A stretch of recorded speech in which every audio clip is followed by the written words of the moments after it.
Hi అండి అందరికీ. బోటీ fry ఎలా చేయాలో చూపిస్తాను. ఇలా చేస్తే అస్సలు స్మెల్ రాదండి. ఒకసారి ఇలా ట్రై చేయండి.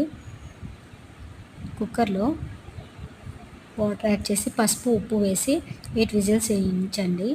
తర్వాత ప్యాన్ పెట్టి ఆయిల్ హీట్ ఎక్కిన తర్వాత ఒక ఆనియన్, పచ్చిమిర్చి, స్ప్రింగ్ ఆనియన్స్ కాసేపు మగ్గనివ్వండి. తర్వాత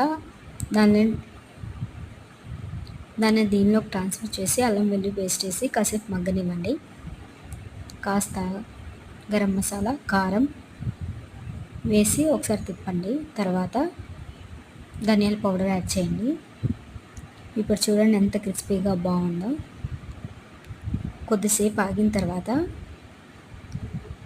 కొత్తిమీర చల్లండి. వేడన్నంలో చాలా బాగుంటుంది. ఒకసారి ట్రై చేయండి. నచ్చితే నా ఛానల్ సబ్స్క్రైబ్ చేయండి ఫ్రెండ్స్.